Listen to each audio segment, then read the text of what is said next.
What is going on, everybody? It is Tuesday night.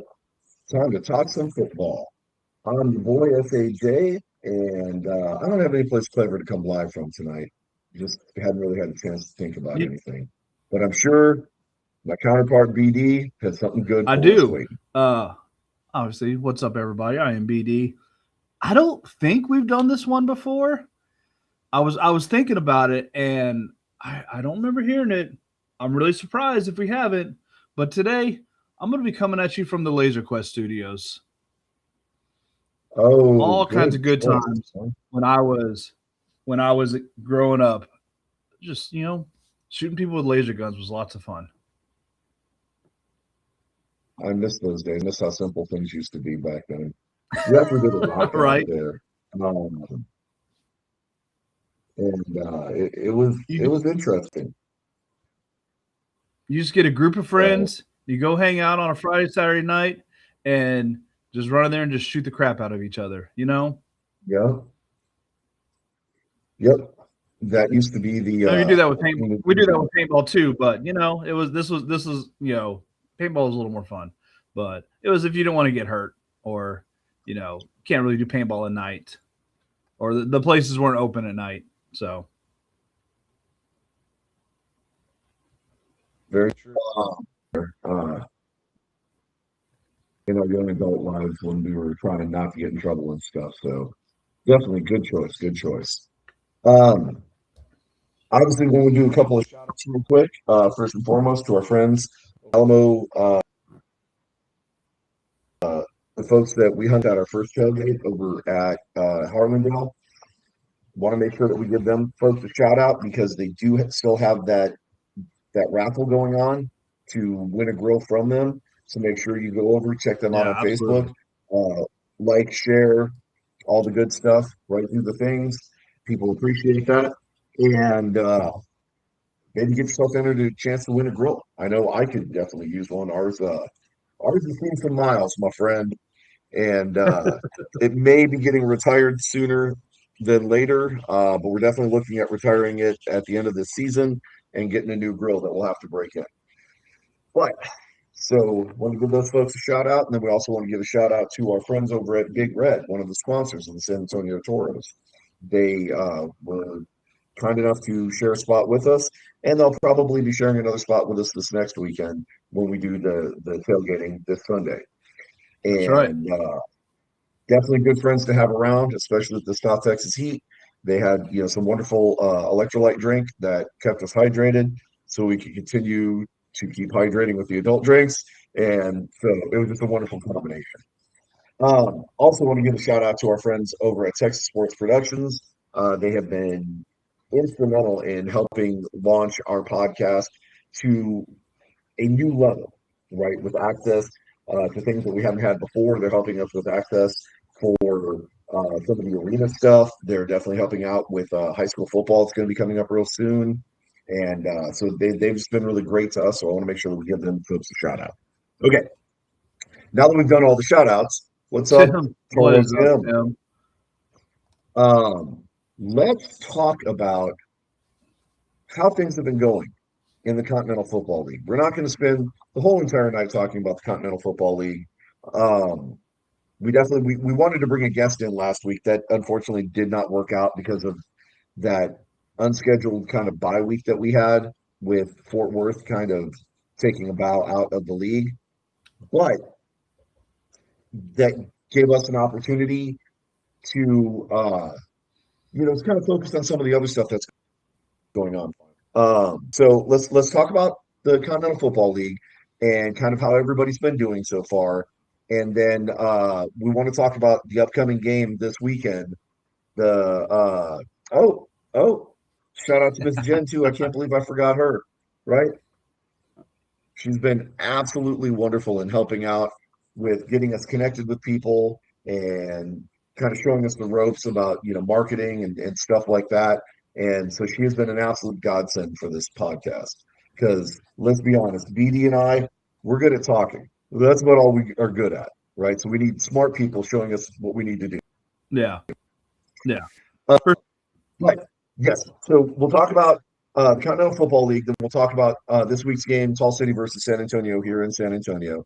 And then we'll kick over to some of the other leagues because I know there's some major stuff going on in some of the other leagues. Then we'll wrap up tonight's show talking a little bit about the NFL, and then we'll just kind of recap on our tailgate and everything that's going to be going on this weekend. So BD, 2 weeks in, right? There's been some change, a little bit of volatility and everything. Some teams kind of bowing out, some teams not fully engaged yet. But what are your thoughts so far about the Continental Football League? I honestly, I've been a little more focused with the NBA finals and stuff like that. I have kind of checked some games out, so kind of caught some of them on YouTube and stuff. I was interested in kind of watching the Syndicate Black Gold game this weekend. Obviously, with the thumping that we put on the Syndicate the week before. Curious how they respond. Obviously it was kind of the first game for Tall City. Just kind of gauging where each team was, and I mean it was a tight game. So it's just kind of seeing that it just kind of tells me like how far above everyone else that San Antonio is right now. And I doesn't look like we're going to have much competition really for playoffs, championships, stuff like that. As we're looking right now. I mean, just give us the championship already.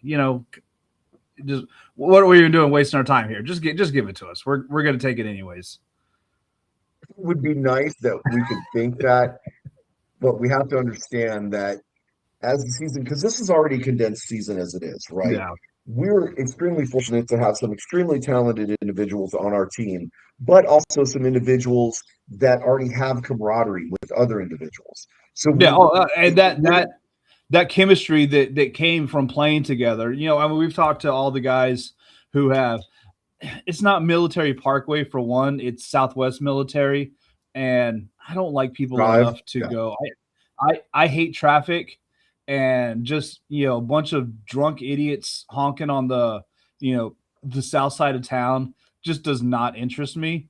I'm having a blast watching the games, but yeah, I'm not going around honking. But like And I will say real quick, it sounds like San Antonio Police Department was giving out free samples of pepper spray. So, there was that at least. I know the New York police department was after last night's game because I saw a bunch of those videos. But back to the thing. Yeah, you can tell that there's definitely a chemistry with a lot of the players from having experience playing with each other and stuff. And I mean, it's a huge thing, especially with the limited amount of training camp time that they had, kind of a week before the first like preseason game, and then the first regular season game, a week after that. So just that chemistry, that knowledge of each other playing together, kind of just knowing the rhythms that you're gonna have. Like you can tell that this team already has that. And I mean, for 2 weeks into a season, it's a great thing to see. So Yeah. Well, and I want to make sure that, we kind of identify that it, it isn't exactly like, San Antonio is just cutting through, you know, everybody like a hot knife through butter. Last week, well, the only last because we haven't played everybody first yet. play, We will. right. But I mean, it's important to note that San Antonio put up 24 on the Texas Syndicate, all in the first half. The Syndicate was able to hold San Antonio to 0 points in the second half. Now, we were able to move the ball up and down the field a little bit. Um, oh my gosh, that's that's brutal. It's That's not Sharpie. It's stickers. It's been up there for a long time, Tim. Surprised you haven't noticed it yet. you know, this is Tim we're talking about. But That's true. anyways, I mean, it's only been up there so, for like 8 months, but who's counting? yeah, um, Texas Syndicate held their own against us the second quarter. Or I mean, I'm sorry, the second half. Um, and they did hold us in the second quarter to that last field goal. We weren't able to convert into a touchdown. Um, and if you go back and look at the stats, and these are the unofficial stats, by the way. Arndt went 22 of 42, 197 yards, two touchdowns, and three interceptions. Okay. Um, we got it done, but it was a little bit right? The thing that I really loved seeing was Cardenas blow up, five receptions, 78 yards. Our boy Cam Eccles, he went three receptions, 43 yards, and a tutty. And Chris Carpenter, another UTSA alum, Yep. did very well. One reception, 18 yards. That was a nice one. Um, Everybody got a little bit of action. They really did kind of spread it around. However, again, that was the first half. The second half, the syndicate made adjustments and was able to kind of counter us and at least keep us out of the end zone and keep us out of a safe field goal range, right? And then, of course, we had the continental shift in the fourth quarter, which made it even harder, right? Because we had to go, you know, 10 yards and three downs. Um, but I think it is important to note also that, the syndicate was able to hold their own against Tall City, and they wound up winning 23-20. I mean, it was a close game, and it looked like a pretty good defensive battle on both sides, right? So it's not exactly like, Tall City is necessarily just a slouch team. I mean, they played Texas Herd and put 26 on them. And Texas Herd is a team we're going to have to be playing later on this in the season here. Um, Flip over to the other side, the North Conference. Cincinnati Dukes have been playing a lot of non-conference games because of the loss of the Michigan team and the Indianapolis team, right? Yeah. But they put up 45 against the Midwest Vengeance, and then they took an L against the Indy Bison, right? And we still have yet to see the no, I take it back. Then they also had a week two game where they played the Kentuckiana Cavalry and they beat them 54-24. What we So haven't they seen have yet they is haven't played an actual division opponent yet, because these have all been right, non-league games, but counting towards right. league standings.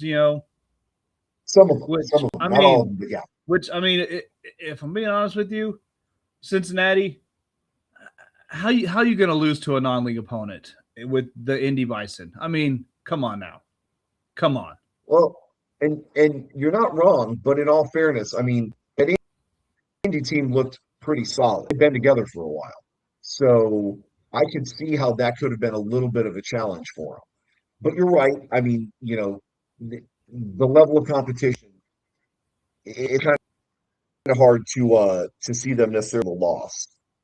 What I am interested in though is weekend playing their first division rival in the Ohio Valley Ironmen, who haven't played a game yet, you know, Yeah, Ohio and Valley playing so their that is first going to be game.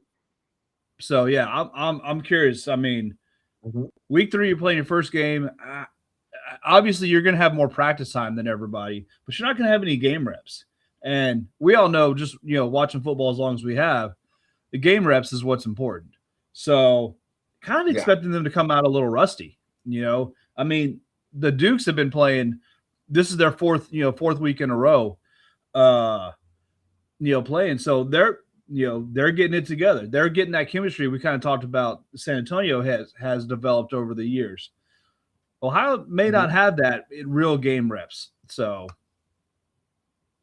right. It's going to be interesting to see kind of how that is going to break down for them. And then on the same token, we're playing at a high level, and we're going to be playing, the Tall City Black Gold, who themselves, I don't know that they played the Texas Herd, and then yeah, had a bye they week played the week herd one, at the preseason, right? and then they played the syndicate last week. So hmm So we had a bye week. They did not. Is that group of players are going to rest and come back? ready to go. But is that bye week going to hurt us, or is that not going to be a factor here when we go up against Tall City, right? Um, because right now, we're 1-0 in the season, well, 2-0 in the season, really, but 1-0 in league play. And One, well, Tall yeah, City one to zero is in the standings officially. I mean, preseason games don't count, so yeah, 1-0. right. Well, as high of a score as we racked up, I mean, it's got to count for something. But Tall City is 0-1, right? Is this gonna be their bounce back game? And so I know coach and everybody's not going to be taking this team lightly. They're going to be looking to see kind of, opportunities to kind of stretch the ball out a little bit more, make some bigger plays, really kind of test that defense. Because I know Hunt, who's an incredible quarterback, he definitely tried. And I'm trying to see if I can bring up the stats for that that Tall City syndicate game. My computer's decided to give me some problems today. Um, but without the stats, I can't tell you the exact number. But I know Hunt was in the game. Like he was definitely trying to move the ball around and trying to get it downfield and kind of air it out, right? Um, so he went 8 for 17, 71 yards, one touchdown, one interception. Um, So it looks like he was going for the the bigger plays that Call City was trying to give him downfield, and just wasn't really able to connect on some of them. But they definitely they crushed it on the ground and looked pretty good doing. Um, I know our defensive line is going to have their hands full. Well, I'm sorry, that was against Syndicate. Syndicate had the three-headed monster running back squad. Yeah, Um, I don't really know how Tall City's running backs are stacked up in that situation. It could very well be that San Antonio is going to get that next third shutout. Um, but I don't know that I necessarily want to count them out. I mean, um, you know, uh, uh, Tall City's quarterback is not exactly a slack. He went 6 for 12, 52 yards, did throw three interceptions, no picks. But they also have a wide receiver that went 7 to 16, 53 wait, yards. you said three interceptions, no picks. I'm sorry, three interceptions. I was thinking touchdowns and then picks, and it got a little bit brain confused. It's okay. It's okay. Um, but Ball City does have a dual threat player that we're going to have to worry about in this Trey Goodman, with him being a wide receiver and being able to QB, right? So that's something that we're going to have to kind of watch out for. Um, so yeah, I mean, it's going to be an interesting game just Yeah, to look at it on paper. Now we'll know what happens obviously Sunday when we get to it. But uh, oh yeah, Excalibur. Excalibur, we'll get to you. We'll get to you. Yeah, but I'm going to be honest, man. I got nothing for you. I've got no shots to take against St. Louis. It's not. We'll get to that. We'll get to that. Let's keep tracking with the Continental Football League. Um, so yeah, overall, I expect that we're going to have at least one really close game. Look, Excalibur's leaving. Yeah, just because I've got no insult for him. I'm sorry, man. Uh, but we're going to have at least one good game, possibly two really good games. We just got to kind of wait and see how things are going to go. I'm excited that we're going to be heading over to Wheatley to have a game there, right? Where because it's a city-owned facility and it's not, a high school facility or anything like that, we should be able to, have the tailgating and all the normal things that we do, Yeah, right? have the normal And tailgate experience that we weren't quite able to have over at Harlandale, which is obviously a school facility. there's things you're not allowed to do on school property. So Wheatley, we can do that. So Oh yeah. our yeah. Um, we'll have beers, we'll have our Toro punch, and all the good stuff. So Yep. Yeah, and I think in fact this weekend, I mean we're already kind of talking about it, so let's just go ahead and get into it, right? oh yeah, I think this weekend we're going to be serving up Tall City burnt ends because we're this weekend. We're going to have BD's world famous potato salad. We're going to have some Toro's it poppers, can come, and then of it can course, come, you know, in on plate form or maybe even in taco form. It depends. We haven't quite figured that out yet. So that really all depends on whether the gas grill achieves orbit or not, this is right? true. So, and that really didn't have a factor in it. It really kind of went back to, whether the guy who said he was going to bring barbecue actually showed up or not. So Yeah, that could still be a thing, I right? mean, For again, Tim, Tim is supposed to bring the barbecue. He may pull. I'm not going to say the guy's name, but and just not show up, even though it tells us he's going to. And we're gonna be stuck with potato salad and poppers again. I think with Tim's comment, I think he's saying he's coming through. If you want to share Yep.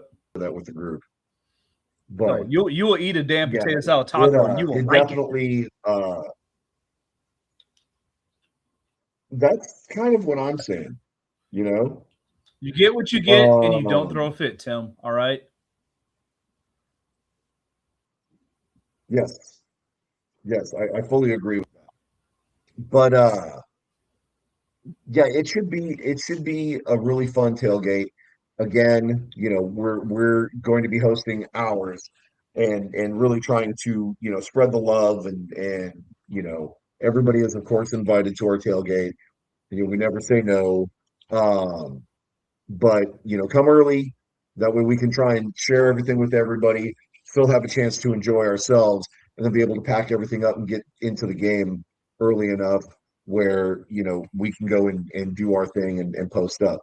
Um, and maybe, but then I mean somebody's gonna have to bring tortillas, and it's gonna be anyways. Um, Looking forward to it. All you guys and tailgating. Oh I yeah. do expect that, with this being a Sunday night game, um, I do expect we're going to see a few more people there at the game. I don't know how many more though, because again, it is a Sunday night, 7 p.m. before, a work day on Monday. Um, so we'll have to see kind of how the crowd goes. But Hopefully, I do hopefully it's expect to see good. some damn good Obviously, football this weekend. uh, Sunday night. It's not the Spurs game, so that's Saturday night. So obviously, if it was a Saturday night, that would affect attendance. But hey, Sunday, so there's nothing else going on. So you can come hang out, watch some football after celebrating a Spurs Game 5 victory. So Yeah, and it could happen, it will right? You happen. never know. Come out. I just simply don't know, right? I did not expect the Spurs to be down 0-2 to start the playoffs, but that doesn't necessarily mean anything. I mean, it's the best of seven, right? So Yeah. anything can happen here.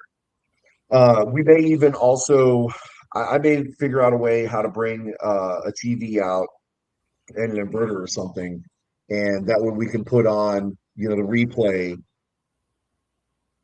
of the Cincinnati Dukes. Ohio. I'm sure people are going to want to see that, and uh, it'll be a fun event. So we covered the Continental Football League.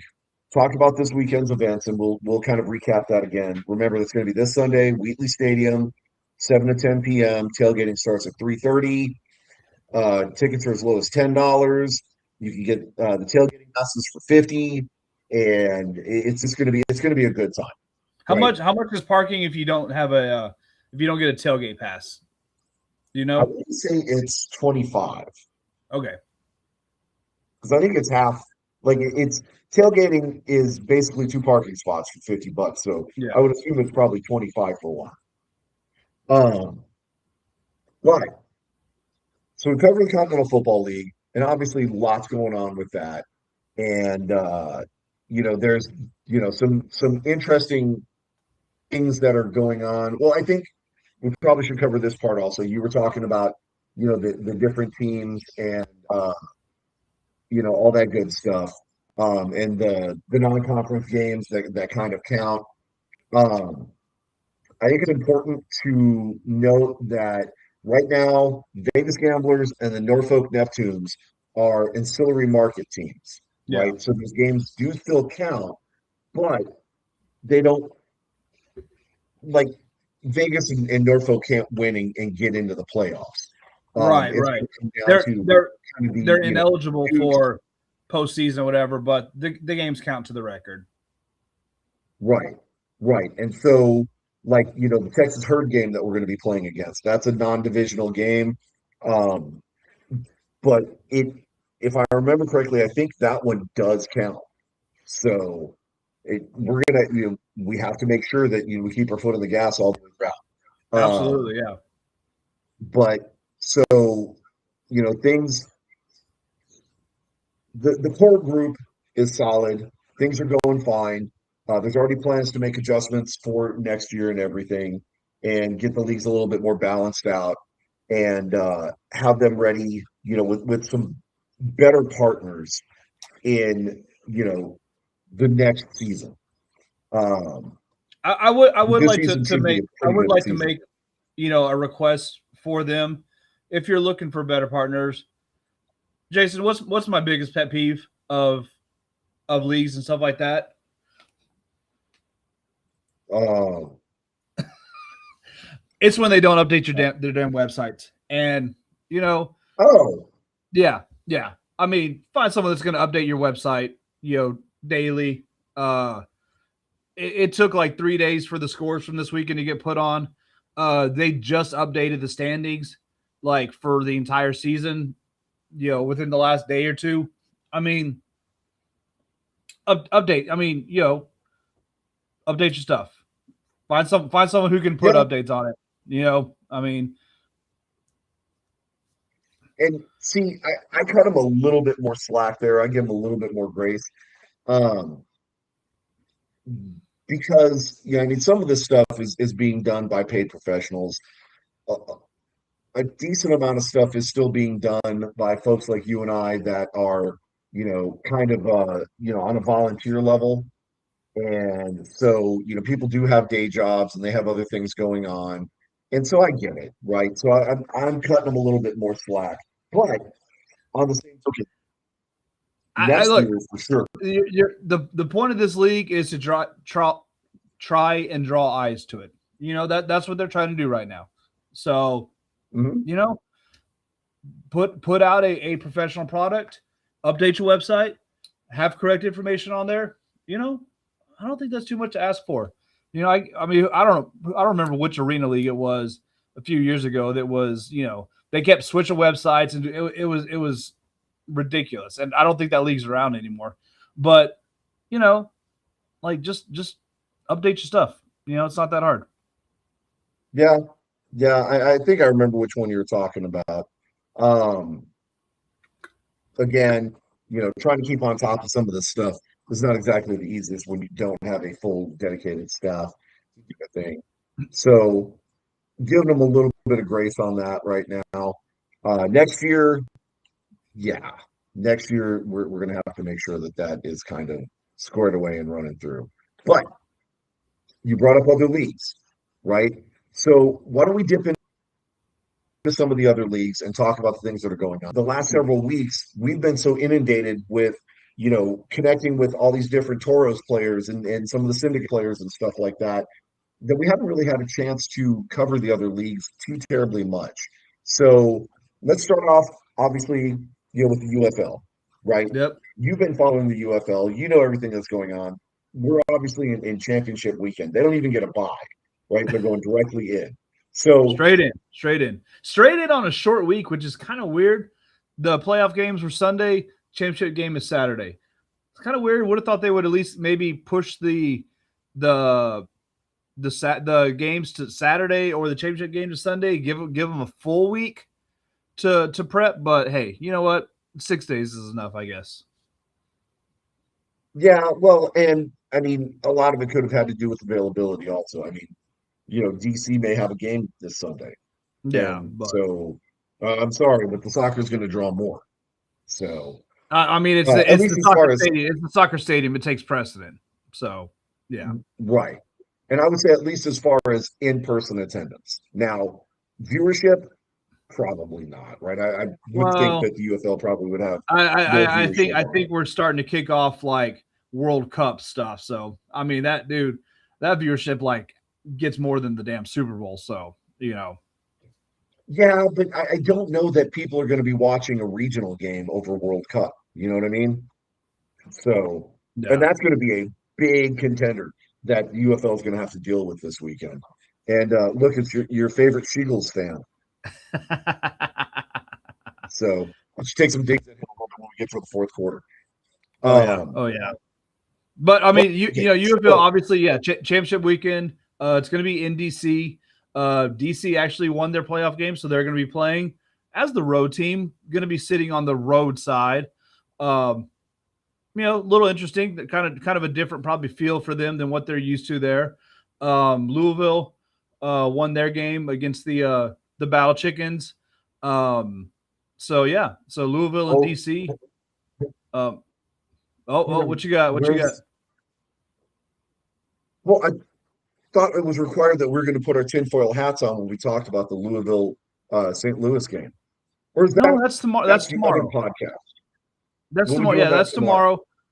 Yeah, yeah. So check out Snap Inside Decisions. joke. We didn't have our show last night. Wanted to watch the Spurs game instead. So we're gonna have our episode tomorrow night. So check us out, 8 o'clock. Normal channels. And yeah, we may be having head decorations. So I will not be going to the game. That's I would like to, but I had some other stuff going on. But Jackie's going, Brahma Babe's going, so there will be a San Antonio representation. Yeah. Yes, next Excalibur, tinfoil hats. We'll explain it tomorrow. yep. This that's what you call setting the stage, right? Yep, yep, To make yep. sure you folks So tune in here's tomorrow. a little appetizer. Just kind of just wet your palate a bit. Um, but yeah, so games were fun this weekend. Close games. Nobody got blown out. They were competitive the whole time. Just fun, good football. So I really enjoyed them. But looking forward to the game on Saturday. Um, I would definitely say that the Beck curse still lives on, right? I Lewis mean, didn't make it, it not and only Orlando didn't. lives on, not only resides in the original city, like there's like a remnant of Beck still in St. Louis, but he transferred it to Orlando as well. So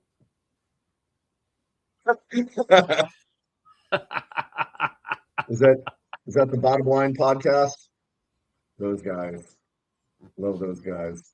Um, yeah, it seems like, you know, God bless him. Anthony Beck is a good coach, but whenever it comes to playoffs, he kind of went to the Bob Stoops school of coaching. he's a So, good regular season coach. mhm. He is a terrible, I will say, a terrible big game coach. Mhm. Last week's game, they lost because of coaching. DC won because of coaching, and it was a striking difference between the two. Um, just stupid Yeah. mistakes that Orlando was making.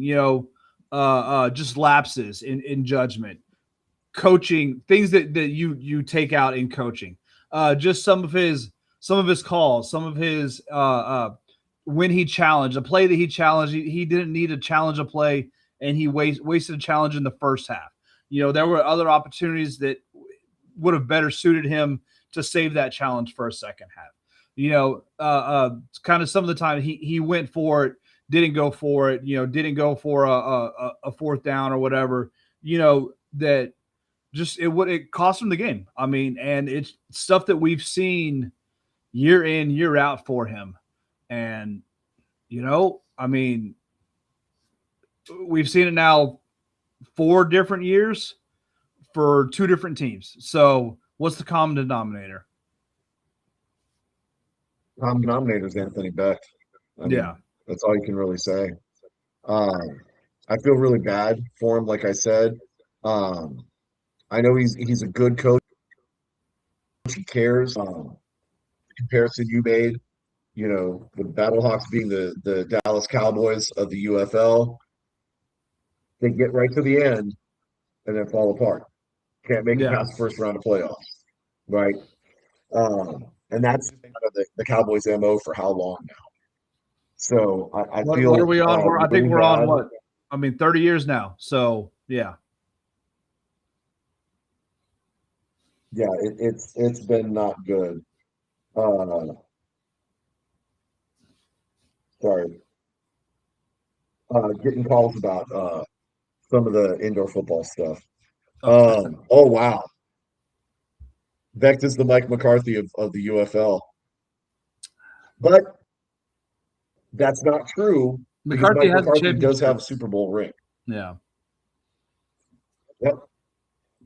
So, but okay, so yeah, UFL's going. We also have the indoor football league going on this weekend, and San Antonio has kind of turned things around a little bit, right? We haven't really had a chance to talk about them too much. But the last game that they played, which was about 2 weeks ago, if I remember correctly, they did lose, but they looked better, right? And that has kind of been they've been really struggling at the quarterback position. Their quarterbacks will be, hot and cold in the same game, right? Yeah. Jason Garrett of the and then of course that one Sabrina, works. It is okay, Yeah. honey. Jason Garrett works. Jason Garrett is a good comparison. But okay, so we're talking about IFL right now, and again, San Antonio has been kind of struggling, but they're 13th place out of 14 teams. But their current record is 3-3. So 3-7. And keep in mind they're 13th out of 14th when 3-7. I'm sorry. Yeah. I missed one of the stats. My apologies. But I think so. They're still they have to make it to, I think, the top 3 make it to the playoffs, or is it the top 4? I think it's the top 3 in each conference make it. I want to say it's the top 3. Yeah. So currently it's the Arizona Rattlers that are in the 3rd spot at a 7-3 record. So you know what? If the Gunslingers are going to sneak into the playoffs, they got quite a bit of ground to make up. Mm-hmm. Well, and definitely they've got a lot on their shoulders. This weekend they're going to be playing the New Mexico Chupacabras, which I think are the only other team right now that's having a worse season than they are. So that should be,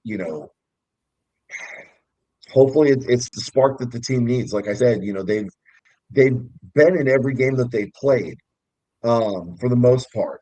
It's just, their struggles at quarterback have really been kind of, hurting them as an organization. And it's not for lack of talent. They just can't seem to kind of get everything together. So we'll have to see what happens this weekend. It looks like they've got 6 more games left. So, again, they're going to make a move. They got to make a move in a hurry. Yeah. So Um, let's switch over to the National Arena League because the National Arena League has basically kind of happened under our noses and didn't even get a chance to pay any attention to them at all. Um, of course, we're in the playoffs now with the National Arena League. The West Texas Warbirds did not really wind up doing much of anything their first season back. I take it back. Regular season, they finished out eighth in the season. They won one game, lost nine out of 10 games. So, yeah, they really didn't do much at all. Um, and the only team that's lower than them is the proposed expansion team for next year, which is the Dallas Apex. And if I remember correctly, I think the Dallas Bulls started out the season with Yeah. the National Arena League and then folded like two games in. So just some kind of general craziness happening over there in the National Arena League. But in the playoffs, we are looking at Salinas Liberty at number four is going up against Colorado Spartans at number five, and then Sioux City Bandits at three is going against number six Omaha Beef. Yep. Those the winners of those will go on to play either Kansas City Storm or the Pueblo Punishers, which then will go into that chip game. Yeah. So yeah, like a whole season has kind of gone by us, and we really didn't get to talk much about it at all. Um, Not that there would have been much for us to talk about with, Dallas folding and, Oh yeah. Amarillo not Almost having the greatest immediately. of seasons. So yeah. Yeah. So, that's going to be kind of rough. But so you've got arena football going on this weekend in the National Arena League. And then, of course, you also have the AF1 going strong as well. And they're looking to make expansions, if I remember correctly. I believe this is the league that's supposed to be putting a team in Austin, is it not? AF1. Yeah, I thought it was AF1. I Or am was it not sure. was it indoor? Well, I'll have to go back and check. But yes, there's a proposed indoor football league or a proposed indoor football team rather coming to Austin, Texas. And that'll be for the 2027 season. That should be really interesting because Austin does have some that you can play indoor football. And so it'll be interesting to see how the Austin society kind of reacts to that alternative football.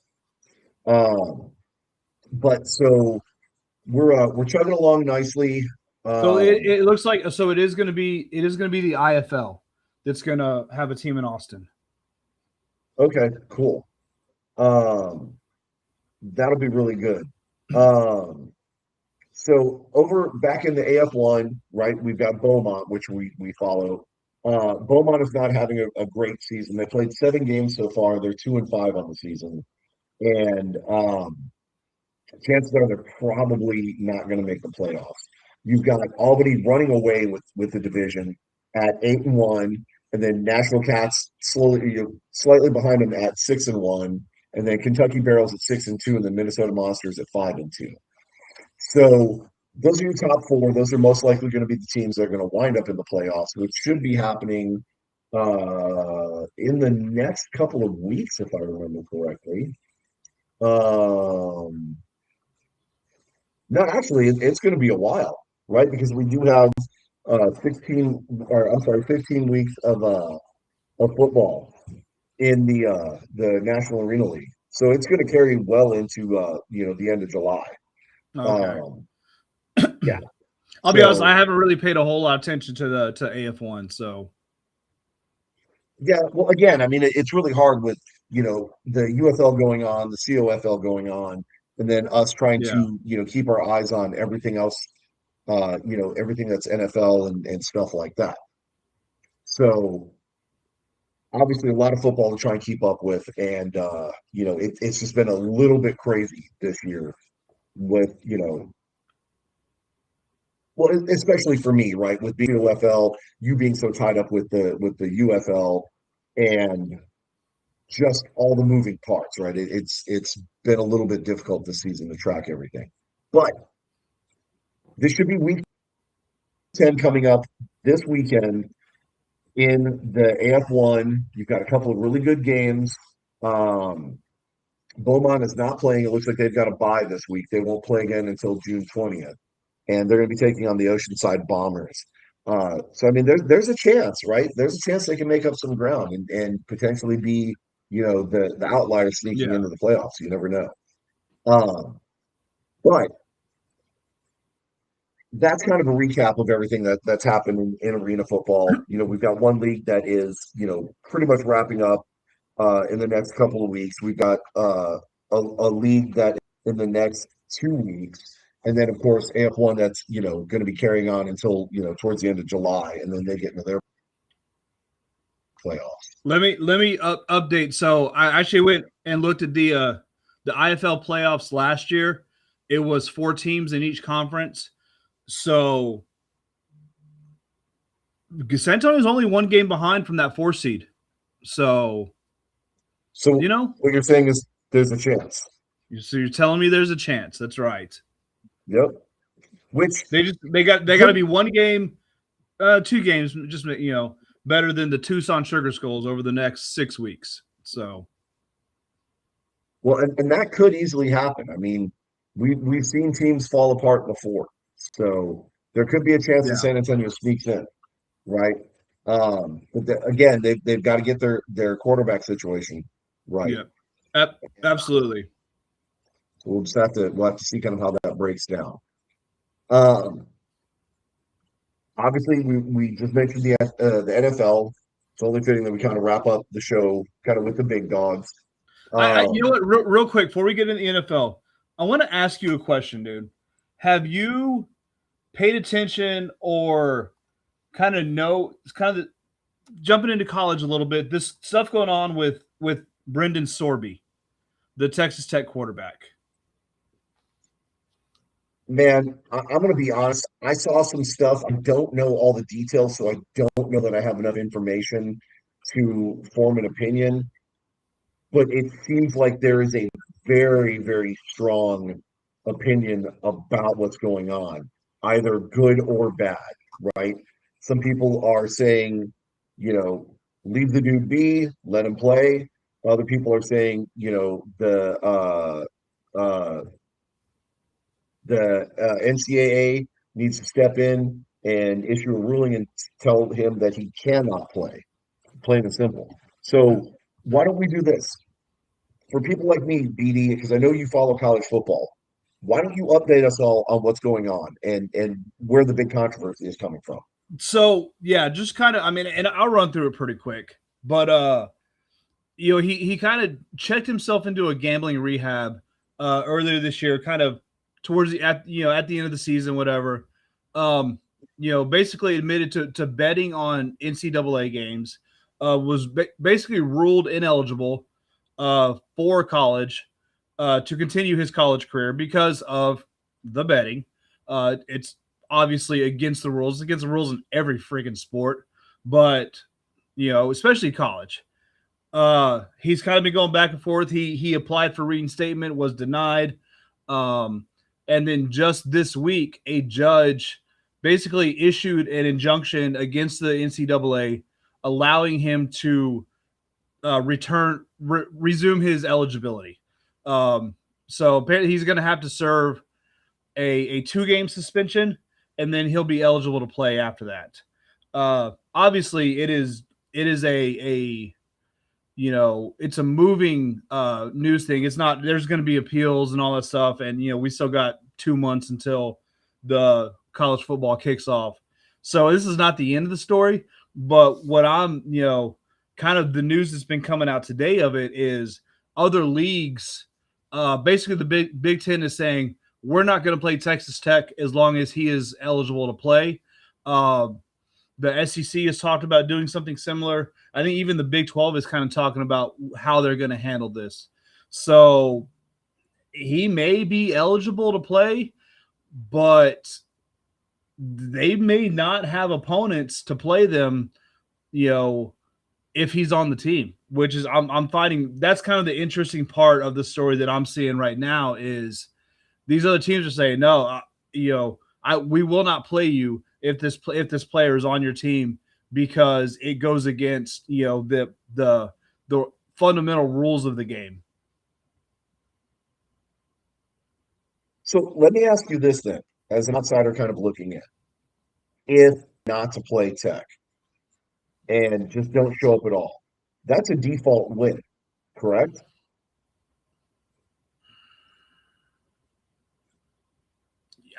I don't know. I Because Is it a here's what now forfeit? I don't know. So I would think it would be according to the rules, that would be a forfeit. So here's what I'm concerned about now. Tech now gets basically a free pass into the championship playoffs, not having played a single game because all their opponents are going to forfeit against them. however, the playoffs are not going to be there's a playoff committee that will select the teams. Let's just say hypothetical, every team that Tech is supposed to play forfeits against them, they could have a 12-0 record. The playoff committee is not going to select Tech for the playoffs.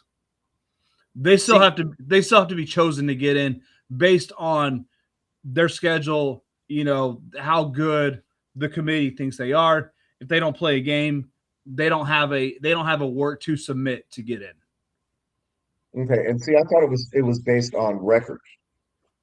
No, So it's based on rankings, and again, the committee deciding. Now maybe I don't know. A conference championship will automatically get you in. I don't think the Big 12 would, you know, uh, uh, not play them. I would assume they would play their conference schedule. Uh, it's the non-conference teams that are kind of gonna, that I'm curious about. So, and I mean, Tim, okay, you make a point, but again, there's a difference between betting on basketball, baseball, whatever, some other sport, and then betting on your own sport. That goes against every rule of ethics, in every single sport. And then you're looking at, okay, possible tampering. There's, as big of a deal as betting is in these leagues, and the, you know, the thought of, we see it in every sport every year. Oh, the script says this, so this is what's going to happen. Oh, these games are faked. We can't. The refs want this team to win. All this. The perception of any kind of impropriety. These leagues have to keep that completely out of the leagues. Tim, even if it's not on his own team, I don't know. I mean, the guy made like thousands of bets. I don't know. I don't know. I have not done a deep dive into what they were, or if that's even out there. I have no clue. But if he's betting on NCAA, I'm sorry, he should not be allowed to play. That is a hard, fast line that, banned, automatic ban across the board. So, I have to tend to agree with Tim here. Because how much tampering can you possibly do when you're betting on games that are not your own? Just like I tend to think that Major League Baseball should have put Pete Rose in the Hall of Fame while he was still alive because the guy was betting on his own team to win. It's like you can do anything to tamper with a team to get your team to win, except to pay off the other team. Which then how much are you really winning? You know what I mean? Um, so if he's betting on his own team and he's betting on his own team to win, I don't. I can see how it could, the optics could maybe necessarily look bad, but the tampering, it's kind of a bit of a stretch. If you're playing an opponent and you bet on your team to lose, then 100%, right? Because you're going to have a way to influence the outcome of that game, right? That could affect your bet. So yeah, that for sure. Um, So But just in my professional research of Wikipedia, which we all know is never wrong. So uh, never, never. never wrong. On May 29th, Sorsby admitted to placing over $90,000 in bets over 4 years on his own team 40 times, and then using friends and family to their accounts to avoid detection. So the guy knew what he was doing was wrong, and he was like trying to use friends and family to skirt Okay, the rules. So okay. Yeah, that's trying to game the system to gain an advantage for himself, uh, knowing full yeah, well what the rules are. Like if he would have done it under his own account, then I probably would have felt a little bit more kind of sympathy to his situation. And yeah, yikes, $90,000. That's ridiculous. When you're supposed to be a college kid and you're not supposed to be making that much. Although I mean, with come the on, with NIL, UIL yeah, these money college kids are making way or over NIL, 90 grand, but yeah, there's college kids that are making more money playing college football than they could as a pro, and oh, are completely absolutely, capable, right? And that's just insane. Anyways, had he bet on his own account, okay, right? Because then he's not trying to skirt the rules. He's not, uh, hiding things, anything like that. But because he specifically tried to be deceptive about it, that's why I'm like, okay, then you are trying to game the system, regardless of whether you're betting on your team to win or lose or whatever, right? That's just ridiculous. Uh, no, no, we're not talking about the baseball, and we're not talking about basketball. We're not talking about anything else. What we are going to do is we're going to finish talking about the NFL. yeah. Have you heard anything from the Cowboys mandatory training camp stuff? I really the only news kind of going for Cowboy stuff is George Pickens going to show up. He signed his franchise tag, um, but obviously he's still not happy. He wants a full a multi-year contract. Um, so we'll see. You know, I'm not sure what's going to happen. Again, I was completely wrong last year when I, you know, was like, oh, there's no way they're going to let Micah Parsons walk, and hey, they traded him, which you know what did not turn out to be too bad of a deal for us. But you know, um, yeah, I mean, or not Parsons, sorry, Pickens. We'll see what happens. I'm hoping for the best. Hopefully they work something out, or at least, hey, let him play on the franchise tag for a year, ball out, and then get himself a much bigger contract. Um, I think the biggest news, since the last week, is the surprise trade of Myles Garrett to the Rams. Um, obviously, Yeah.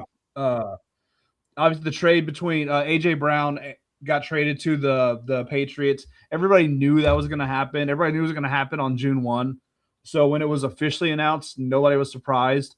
But Garrett to the Rams shocked the hell out of everybody, and especially there's kind of the talk, rumors, potential. That Aaron Donald might want to make a comeback now. He's been posting Oh, videos of him working out, and I mean, he's been out of the league for what, 3 years now, 2 3 years. Obviously he's not going to be what yeah, he is, but if he's like 70% of what he was, paired up with Myles Garrett, oh my god, that's a scary freaking combination. yeah. And I'm sure he would come in for the league veteran minimum just to have that chance to try and get a ring. So Yeah. uh, I will say, over on my side of the world, first and foremost, it is no longer the Just real Chicago quick, Bears. Tim, I think they decided. I think he's going to wear number 6. I actually just saw that pop up, so he's got a number. He's good to go. Well, there you go. Right. There's always good news. Um, in my side of the world, it's no longer the Chicago Bears. It is the Gary, Indiana Bears because they're Yep. moving over to Yep. Indiana, right? And Not I officially, but get it. it's looking that way. So it's No, they're moving forward with it. it's gonna happen. Yeah, Yeah. I can guarantee you it's gonna happen because the deal that they're getting out of it, there's no way they would pass it up. So cool, right? I mean, But it I'm is never gonna be able Chicago. to look at them and say It is Chicago. it's I mean, not Chicago. we know how they are with passing a lot of the time, so they may pass it up. That they don't do well at passing though, so it's gonna get picked off, I'm sure. Um, but so you got that. That's really big news. Out of training camp, first and foremost, uh, uh, what's his name? Tucker Kraft is starting to, get some reps in, which that's kind of a big one because remember he had that really nasty ACL injury. Hmm. Um, and then of course, Micah is still on the bench. Big surprise there. Um, it does look like you know, Tucker Kraft isn't really taking full contact kind of play, but he is out there getting some reps in. And they even had him at quarterback at one point, which apparently he did all right at, which is kind of surprising, right? Um, Now again, he's doing it just basically throwing. He's not under any kind of real pressure.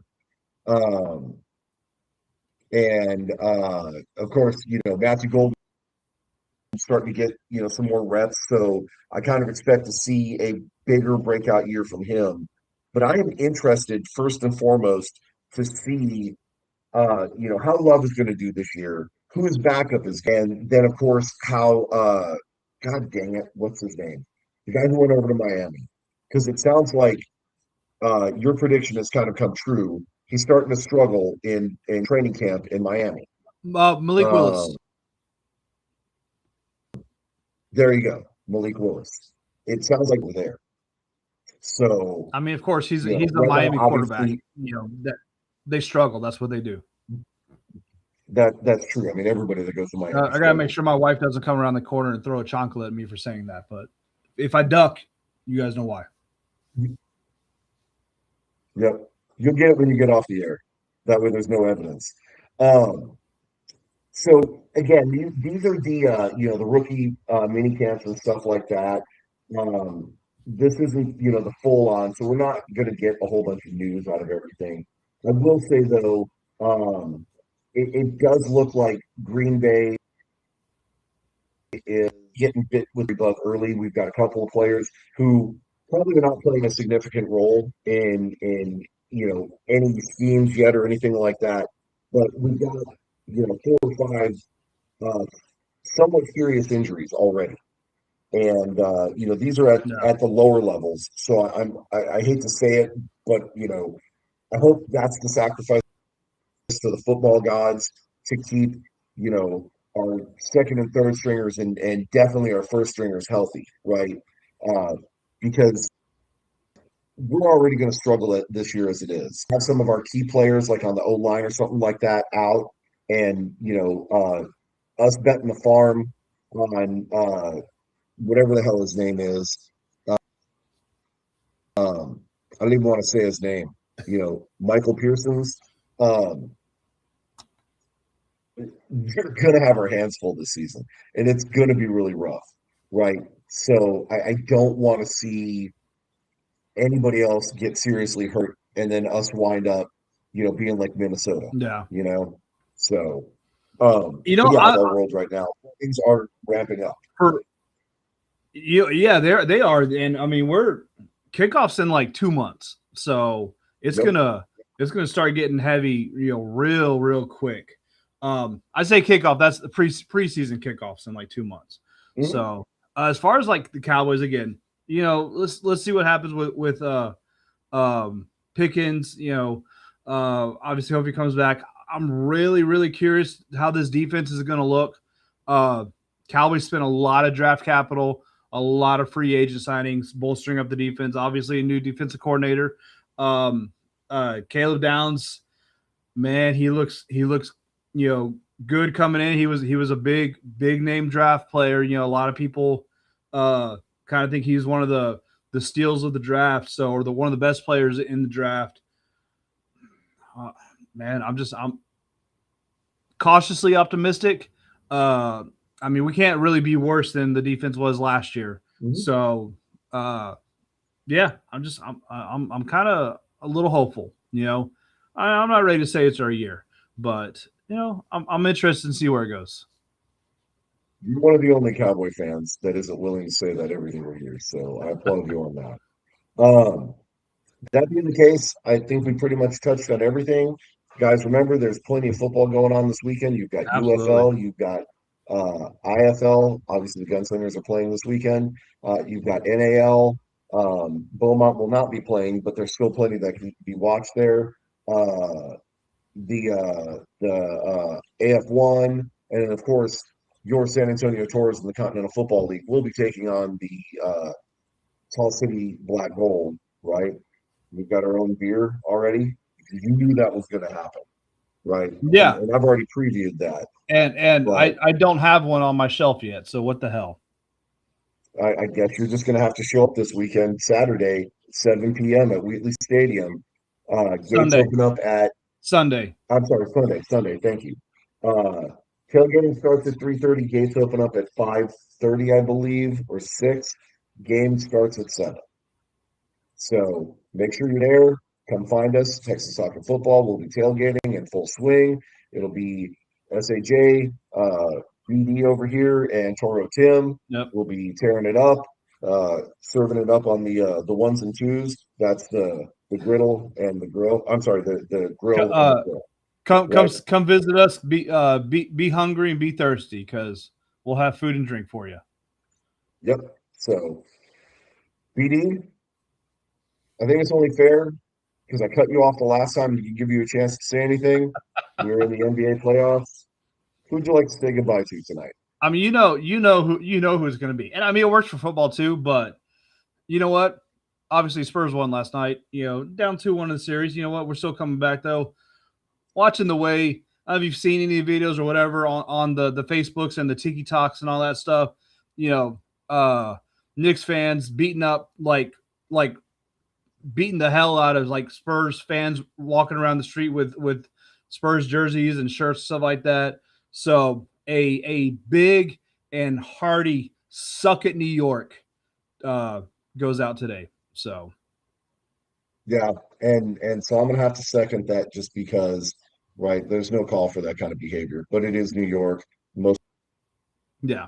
uncivilized city in the world. So suck it, New York, go Toros, vamos Toros, all the good things. We'll catch you guys this Sunday. See you there. Later, guys. Later.